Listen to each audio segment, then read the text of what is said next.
আমরা যারা বিগত দিন আন্দোলন করেছিলাম বিগত ফ্যাসিস্ট সরকার বিরুদ্ধে, দিন শেষে আমাদের ভিতরে ঐক্যমত থাকতে হবে। ঐক্যমত যদি আমাদের মধ্যে না থাকে, আবার যে কোনো সময় যে কোনো ধরনের বড় ধরনের ষড়যন্ত্রের শিকার আমরা হতে পারি।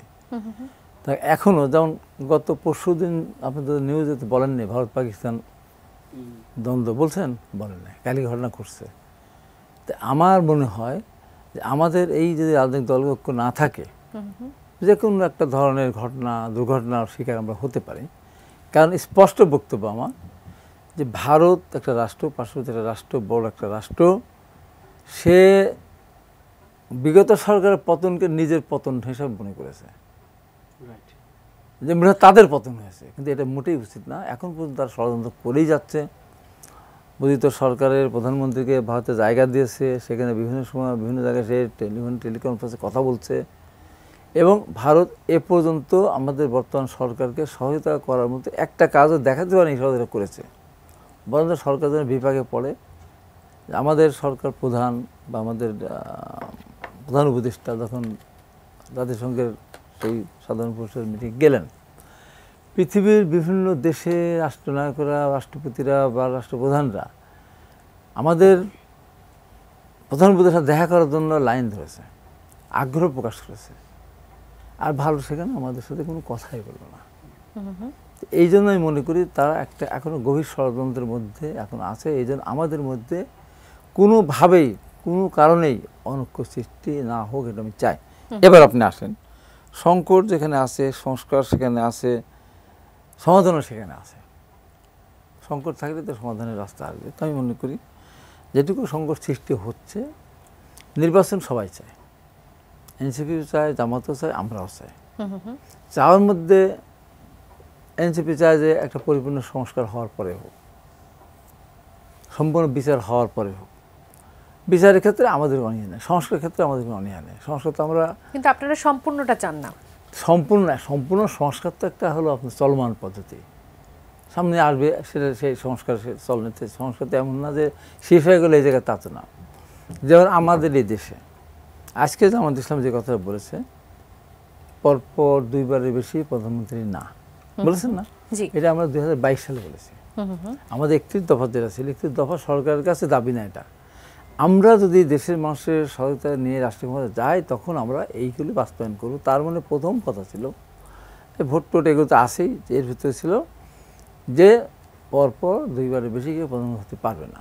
কিন্তু এবার তো কিছুটা আপনারা চেঞ্জ করেছেন না, কিছুটা চেঞ্জ করেছেন, পরপর দুবার এবং এরপর গ্যাপ দিয়ে আরো একবার হতে পারবে। সেটা তো তখন তো ওইটুকুই ছিল, তখন তো নতুন আসেনি কিছু। আচ্ছা, এটা পৃথিবীর অনেক দেশই আছে, দুইবার পরপর গ্যাপ দিয়ে আবার আসে। যখনই পরপর হয়ে যায় লাগাতার, যেমন বিগত সরকার ছিল, তখন সে স্বৈরাচার হয়ে যায়, ফ্যাসিস্ট হয়ে যায়। কিন্তু যদি গ্যাপ হয়ে যায়, তখন শীত পড়ে। লিলি হালাল বিউটি সোপ, বিএসটিআই কর্তৃক সনদপ্রাপ্ত দেশের প্রথম হালাল বিউটি সোপ, দীপ্তিময় উজ্জ্বল ত্বকের জন্য।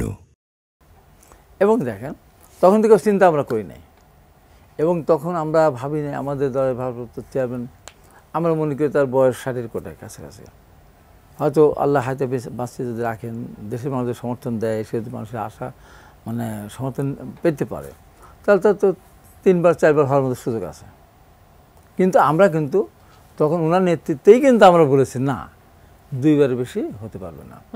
এবং আমরা মনে করেছিলাম যে আওয়ামী লীগ রাষ্ট্রীয় ক্ষমতা থেকে যদি চলে যায়, একটা নির্বাচন হলে বিএনপি রাষ্ট্রীয় ক্ষমতা আসবে। আমরা এটা জেনে শুনে বুঝেই কিন্তু আমরা বলেছি রাষ্ট্রপতির সাথে প্রধানমন্ত্রীর ক্ষমতার ভারসাম্য সৃষ্টি করতে হবে। এখন যেটা আছে, রাষ্ট্রপতির কোনো কিছু করার নাই। একটা কাজে করে শপথ পড়ায়, প্রধানমন্ত্রী শপথ পড়ান, আর যেগুলি কাজ আছে প্রধানমন্ত্রীর অনুমতি নিয়েই করেন। যেমন মার্কশিট যেটা জীবন বিজ্ঞান, সেটা প্রধানমন্ত্রীর পরামর্শ নিয়েই করেন। আবার হাইকোর্টের বিচারপতি নিয়োগের ক্ষেত্রে, যেটা প্রধান বিচারপতি বা বিচার নিয়োগের ক্ষেত্রে, সেটা পরামর্শ মোতাবেক করে, হয়তো লেখা আছে যে বিচারপতি শপথ পড়ান। তা আমরা ওই জিনিসটা, আমরা প্রথমেই আমরা ওই জিনিসটা আঘাত এনেছিলাম।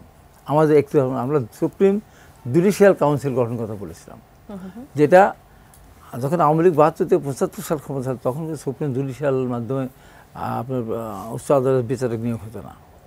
শহীদ আশা জিয়াউর রহমান কিন্তু এসে প্রথম সুপ্রিম জুডিশিয়াল মাধ্যমে আপনারা বিচারপতি নিয়োগের ব্যবস্থা করেছিলেন, যেটা নিয়ে লাগলো হলো এর সাথে।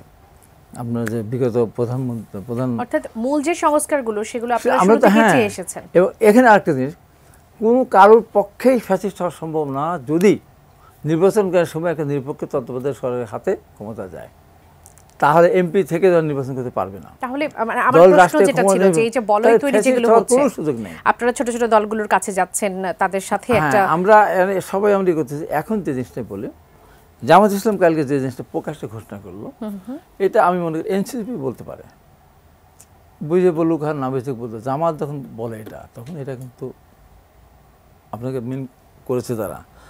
এখন তারা স্থানীয় সরকার নির্বাচন আগে চাচ্ছে।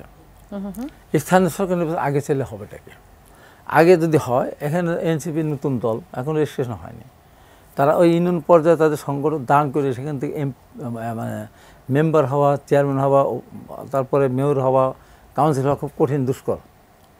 আরও ছোটোখাটো দলগুলি তাদেরও কিন্তু দুষ্কর, কিন্তু জামাতের আসন পাওয়ার সম্ভাবনা আছে, অস্বীকার কোনো উপায় নেই। আমি বলি, শেষ করি। আচ্ছা, কিন্তু জামাতের চেয়ে বেশি আসন পাওয়ার সম্ভাবনা রয়ে গেছে আওয়ামী লীগের। আওয়ামী লীগ দলীয় প্রতীক তো এখন নাই।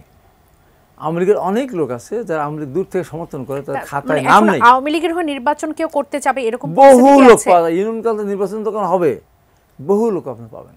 ও তো আওয়ামী লীগ খাতায় নাম নেই, স্বতন্ত্র প্রার্থীতে যে কোনো লোক, একটা কলেজের শিক্ষক দাঁড়িয়ে যেতে পারে, একটা সাবেক হাই স্কুলের শিক্ষক দাঁড়িয়ে যেতে পারে। তখন ওই যে আওয়ামী লীগ খুঁজে বের করবে যে এইটা বিএনপি, ওইটা জামাত, এটা এনসিপি, ওইটা অন্য পার্টি, এইটা কেউ না, এইটাই আমার। তখন তাদের টাকা পয়সা সমর্থন নিয়ে আওয়ামী লীগের পালিয়েছে কিছু, সব লোকই পালিয়ে গেছে, তারা তো ভোট কেন্দ্রে যাবে, সবাইকে তো বাধা দিতে পারবেন না। আর যখন নির্বাচন হবে তখন কিন্তু আপনি মিছিলে আক্রমণ করতে পারবেন না। অর্থাৎ এই দুটি কারণেই আওয়ামী লীগের ফিরে আসার একটা সম্ভাবনা থেকে যায় এবং এনসিপি প্রস্তুত নয় বলে আপনারা চাচ্ছেন না যে এখন আগে স্থানীয় পর্যায়ে নির্বাচন। আমি স্থানীয় নির্বাচন, তারা কিন্তু এবং আওয়ামী লীগ পুনর্বাসন সুযোগ, এবং ধরেন 4,500 উপর ইউনিয়ন আছে, এখানে যদি 1,000 ইউনিয়ন চেয়ারম্যান তারা হয়ে যায়, কথার দ্বারা বলতেছে, আবার 2-4 হাজার যদি আপনার মেম্বার হয়ে যায়, তাহলে এই মেম্বার চেয়ারম্যান জনপ্রতিনিধি হয়ে যাবে। তখন যখন দেখুন একটা আওয়ামী লীগের পক্ষে, এরা তো ভোট তো আওয়ামী লীগের ভোট নিয়ে এরা হবে, আওয়ামী লীগের টাকা নিয়েই ওরা হবে, তখন তাদের পক্ষে তখন একটা মানববন্ধন করবে, একটা মিছিল, তখন কি আমরা বেকারটা পড়বো না? এই জন্য মনে করি যে জাতীয় সংসদ নির্বাচনটা আগে হলে আওয়ামী লীগের